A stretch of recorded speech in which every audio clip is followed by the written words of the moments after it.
안녕하세요. 끝까지 보면 꼭 도움이 되는 엄빠TMI TV입니다. 이제 8월입니다. 하반기에 접어든 만큼 내년 정부 복지 정책에 관심 가지신 분들 많으시죠? 혹시 이런 궁금증 있으신가요? 내가 받던 지원 내년에도 계속 받을 수 있을까? 작년에는 안 됐는데 조건이 완화돼서 내년엔 가능할까? 아예 새로운 복지 제도가 생기는 건 아닐까? 이런 생각 한 번쯤 해보셨다면 오늘 알려드릴 소식은 꼭 확인하셔야 합니다. 왜냐하면 기준이 바뀌면서 나와 가족의 복지 수급 여부가 완전히 달라질 수 있기 때문입니다. 특히 최근 보건복지부에서 2026년 기준 중위소득을 확정했는데요. 이 수치가 인상되면서 복지 수급 문턱이 낮아지고 기존에 탈락했던 분들도 내년부터는 새롭게 대상이 될 수 있습니다. 그럼 지금부터 구체적인 내용을 하나하나 짚어드릴게요. 영상 끝까지 함께 해주세요. 정부의 복지 정책 정말 다양하죠. 기초생활수급, 의료주거급여, 에너지 바우처, 기초연금 등등 정말 수많은 혜택이 있습니다. 그런데 이런 혜택들 대부분 알고 신청해야 받을 수 있다는 거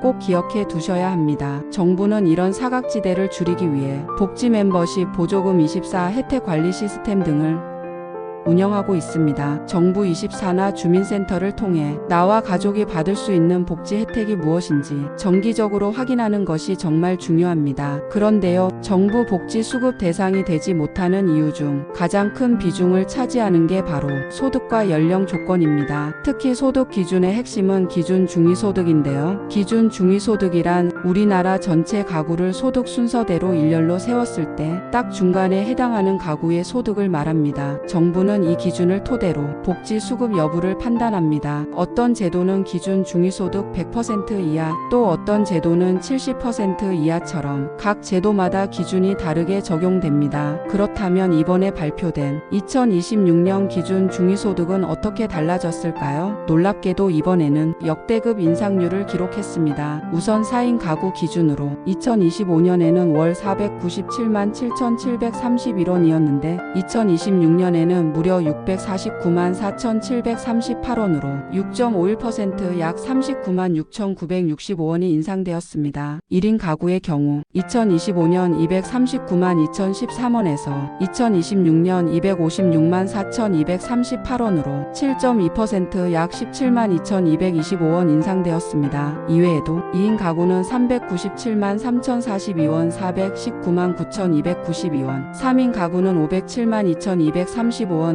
535만 9,036원, 각각 5.7% 정도 인상됐습니다. 전체적으로 보면 2026년 기준 중위소득 인상률은 5.7%에서 최대 7.2%까지 최근 10년 사이 가장 높은 인상폭이라고 할 수 있습니다. 정부는 최근 물가와 생계비 급등, 1인 노령 가구 증가 등 실제 생활비 상승을 고려해 복지 기준도 현실에 맞게 조정했다고 밝혔습니다. 이렇게 기준 중위소득이 올라가면 어떤 변화가 생길까요? 같은 소득을 벌더라도 기준이 높아졌기 때문에 더 많은 국민이 복지 수급 자격을 갖출 수 있습니다. 예전에는 소득이 많아서 탈락했던 분도 이제는 새롭게 수급 대상이 되는 겁니다. 특히 이번에 발표된 수치 기준으로는 생계급여 신규 수급자만 4만 명, 그 외 의료, 주거, 교육급여 등은 더 많은 신규 수급자가 발생할 것으로 예상됩니다. 그럼 구체적으로 어느 정도 소득이면 수급 대상에서 탈락하는지 예시를 들어 설명드릴게요. 2026년 기준 4인 가구 생계급여 소득 207만 8,316원 초과 시 탈락, 의료급여 259만 7,895원 초과 시 탈락, 주거급여 311만 7,473원 초과 시 탈락. 2026년 기준 1인 가구 생계급여 82만 556원 초과 시 탈락, 의료급여 102만 5,695원 초과 시 탈락, 주거급여 123만 834원 초과 시 탈락. 여기에 해당하지 않는다면 복지 수급 가능성이 있다는 의미이니 꼭 체크해보세요. 오늘은 2026년부터 달라지는 기준 중위소득 변화와 복지 수급 대상 확대에 대해 자세히 알아봤습니다. 기준 중위소득은 복지 문턱을 결정하는 핵심 지표입니다. 특히 이번처럼 이례적인 인상이 이뤄졌을 땐 놓쳤던 복지를 다시 받을 수 있는 기회가 되기도 합니다. 혹시라도 작년이나 올해에 아쉽게 탈락하셨던 분들이라면 내년엔 반드시 다시 한번 확인해 보시길 바랍니다. 복지는 신청해야 받는 것입니다. 놓치지 마시고 나와 가족의 권리를 꼭 챙기시길 바랍니다. 오늘도 영상 끝까지 시청해 주셔서 진심으로 감사드립니다. 구독과 좋아요, 알림 설정까지 꼭 부탁드릴게요.